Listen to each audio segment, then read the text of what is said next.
Hello, it's Adrian Dean, Fitness for Life Health CTE teacher for Graduation Alliance. Really quickly, I'm going to take you through first lesson 1.1 here in the second semester of Fitness for Life. Um, it uh, it is I'm going to go through this very quick. I don't see a whole lot of reason to go through the activity. It's mostly multiple choice, or it is multiple choice activity. So I'm just going to kind of breeze through this, and hopefully this will help you out a little bit moving forward in this course. So what we have here is we have the title. It's going to kind of break it down for you, aerobic and muscle strengthening. The lesson talks about two different areas, and those are two different areas of fitness.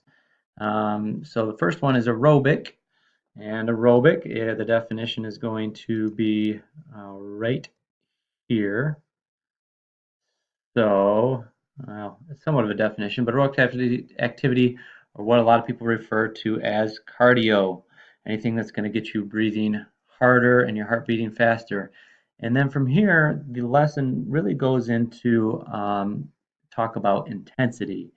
Now, if you're interested in intensity, and that's something that we learned about in semester one, the FIT principle, the I stands for intensity.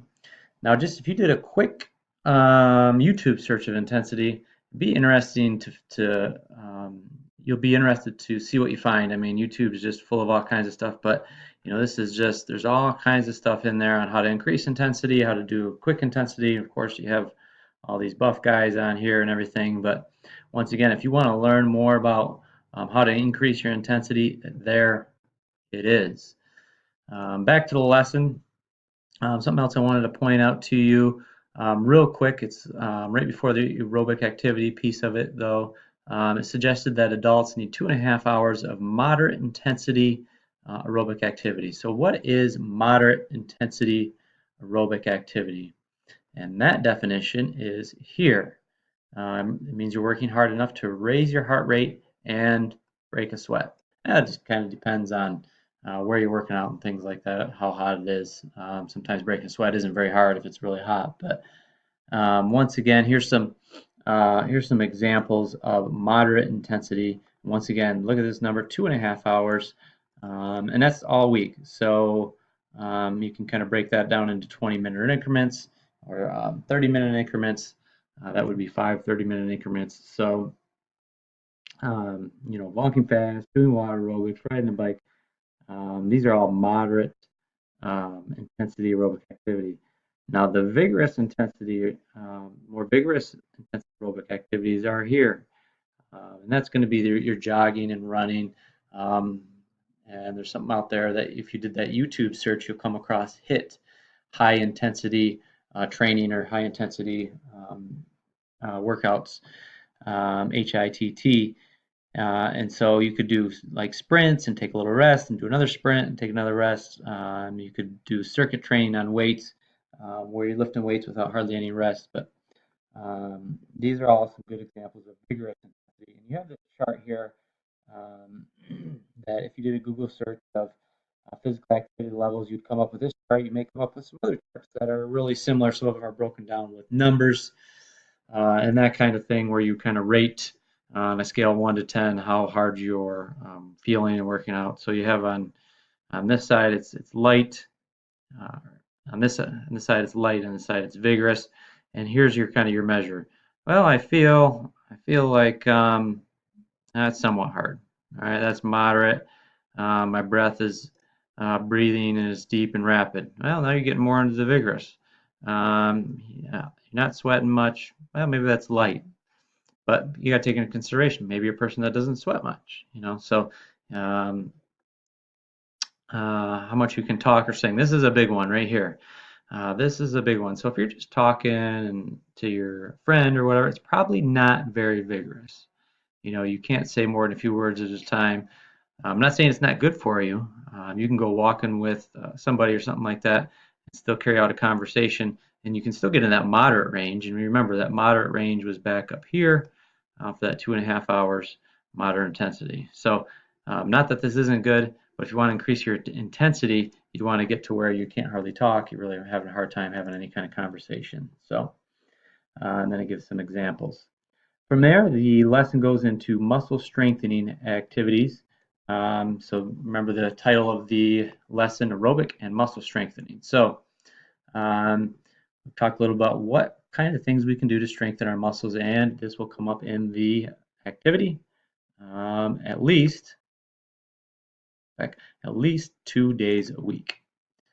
And these activities should work all the major muscle groups of your body, and here's all your major muscle groups of your body right here. And so if you're going to do 2 days a week, you could do one day, and you can break it. Look at because there's all these different. You can break it down any way you really want. You could do these 3 one day, and you could do these other 4, on day 2 or something like that. And that's if you have access to machines. But if you don't have access, you don't need access to machines. You could once again go back on YouTube, and you could search for body weight exercises, and you can work out all these areas of your body using no weights and just using your body weight, and you can do modifications and things like that. So you don't need fancy equipment. But once again, you can break it down into like day 1 and day 2, however you want to do it. You can break that down. So it talks a little bit about some basics of weight training. It talks about a repetition. So if you think of the curl, if you're curling a dumbbell, just 1 up and 1 down, that is 1 repetition.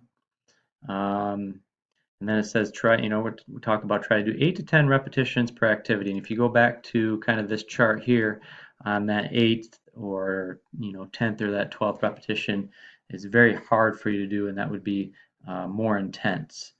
And so try to do at least 1 set of muscle strength activities, but to gain even more benefits, and this is what I do, I usually try to do 2 or 3 sets.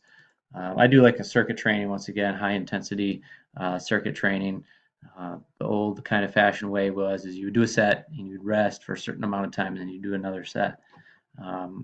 My attention is just not there anymore. I like to keep moving. I like to get a little bit more beneficial time in my workouts. So I don't really like to rest too much, but I do like to still work out with weights, but it's kind of a combination.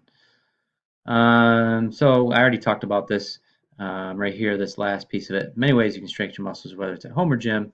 You may want to try the following: lifting weights, working resistance bands, doing exercises with your body weight for resistance. And then there's a lot of other things, manual labor. Sometimes I chop wood and move wood around and things like that. So yoga is another one that often goes overlooked. And there's yoga apps, there's yoga on YouTube, there's all kinds of that. So I think if you listen to this, you shouldn't have any problem with the activity. And you can refer back to this. All the answers you're gonna find right here within the lesson. And with that, I hope you have found this helpful, and I wish you your best on your path to graduation and whatever your academic and life goals are. Signing off, Adrian Dean, for life and health teacher for Graduate Alliance. I'll see you next time.